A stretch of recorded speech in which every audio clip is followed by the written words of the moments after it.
এইসব আইনের অপব্যাখ্যা তো শেখ হাসিনা দিত, সংবিধানের দোয়াইটা সবচেয়ে বেশি শেখ হাসিনা দিত।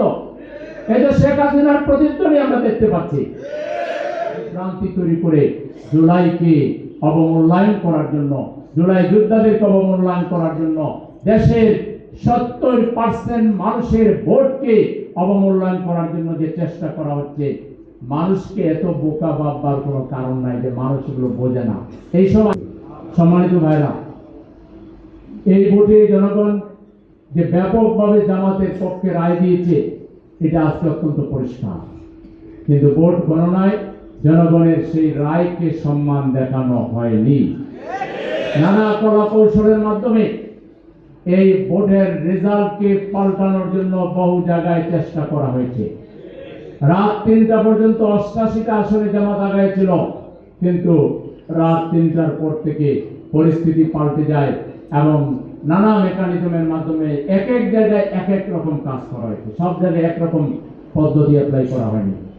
একদিকে জনরায়কে কারসাজির মাধ্যমে, মেকানিজমের মাধ্যমে পাল্টানোর চেষ্টা করা হয়েছে।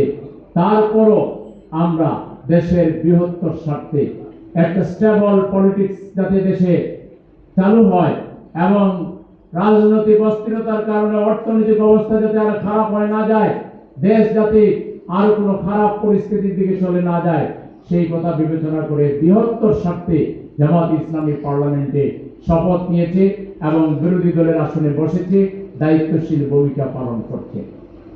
এটা সত্ত্বেও জামাতের এই উদারতান্ত্রিক এবং জামাতের এই দূরদর্শী পলিটিক্সের পরেও আমরা দেখছি এখন যে জনগণ 4,80,00,000 জনগণ, প্রায় 70% মানুষ হা ভোট দিয়েছে, জুলাই সনদ বাস্তবায়নের পক্ষে রায় দিয়েছে। সেই জুলাই সনদ সংসদে আর কোন মুলতবি প্রস্তাব উত্থাপন, কোন দাবি জানানোর কথা ছিল না। ওখানে ঐক্যমতের জায়গায় লেখা ছিল যদি হা ভোট জয়যুক্ত হয়, যারাই সরকারে যাবেন তারা বিনা বাক্য বয়ে এই জুলাই সনদের প্রত্যেকটা ধারাকে কার্যকর করার জন্য তারা পদক্ষেপ নেবেন। কিন্তু সংখ্যাগরিষ্ঠ আসনে বিজয়ী হওয়ার, যারা বিজয়ী হয়েছেন বলে দাবি করছেন বা বিজয়ী হয়ে সরকার গঠন করেছেন, আজকে তারা সংসদের নানা বিভ্রান্তি ছড়াচ্ছেন। আজকে রাষ্ট্রপতির আদেশ, এটা আইন কিনা, আইনের চিরাচরিত যে সংজ্ঞা সেটাকেও বদলাই দেওয়ার জন্য চেষ্টা করা হচ্ছে। আপনারা যারা 152 একটা সাধারণ মানুষ, আপনারা সংবিধান বের করে দেখেন 152 অনুচ্ছেদে কি বলা হয়েছে। রাষ্ট্রপতির আদেশ যে এটা আইনের অংশ এবং একমাত্র ধারা 102 শুধু হাইকোর্ট পারে, হাইকোর্ট সুপ্রিম কোর্ট পারে কোন আইনকে, এটা আইন নয় বা এটা আইনের ব্যত্যয় ঘটেছে এটাকে বাতিল করতে পারে শুধুমাত্র হাইকোর্ট। এর বাইরে কেউ বলতে পারে না যেটা আইন কি আইন নয়। রাষ্ট্রপতির অধ্যাদেশও আইন, রাষ্ট্রপতির আদেশও আইন, এবং এর আলোকে যে বিধিবিধানগুলো করা হয়, উপবিধানগুলো করা হয়, উপ আইন যেগুলো করা হয়, এই সবগুলোই আইন। আইনের সংজ্ঞা সুস্পষ্টভাবে লেখা আছে। তারপরেও নানা বিভ্রান্তি তৈরি করে জুলাইকে অবমূল্যায়ন করার জন্য, জুলাই যোদ্ধাদেরকে অবমূল্যায়ন করার জন্য, দেশের 70% মানুষের ভোটকে অবমূল্যায়ন করার জন্য যে চেষ্টা করা হচ্ছে, মানুষকে এত বোকা ভাববার কোনো কারণ নাই যে মানুষ এগুলো বোঝে না। এইসব আইনের অপব্যাখ্যা তো শেখ হাসিনা দিত, সংবিধানের দোয়াইটা সবচেয়ে বেশি শেখ হাসিনা দিত। এই যে শেখ হাসিনার প্রতিধ্বনি আমরা দেখতে পাচ্ছি। এইরকম শেখ হাসিনার ভাষায় এবং পুরাতন ফ্যাসিবাদের ভাষায় নতুন পার্লামেন্টে কথা হবে, এটা দেশবাসী মোটেই প্রত্যাশা করে না। আমরা সরকারকে বলবো এইসব দানাই পানাই বন্ধ করে আপনারা অনতি বিলম্বে জুলাই সনদ হুবহু দাড়ি কমা সুদ্ধা বাস্তবায়ন করতে হবে, আর না হইলে আপনাদেরকে আপনাদের ভবিষ্যৎ বুঝে নিতে হবে। আপনারা টের পাবেন কত দানে কত চাল। জনগণকে যারাই আঘাত করেছে, জনরায় যারা মেনটেন করে নাই, জনগণের রায়কে যারা ভলুণ্ঠিত করেছে, ইতিহাসের পাতায় তাদের নাম থাকে নাই।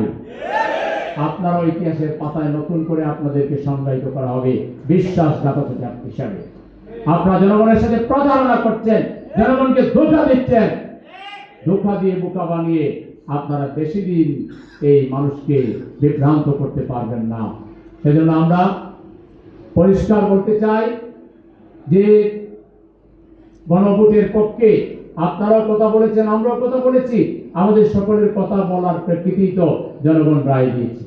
বিপুল ভোটে হাই ভোট জয়যুক্ত হয়েছে। অতএব জুলাই সনদ বাস্তবায়ন না করার তথাকথিত কোনো আইনি অপব্যাখ্যা দিয়ে এটা কোনোভাবে জায়েজ করা যাবে না।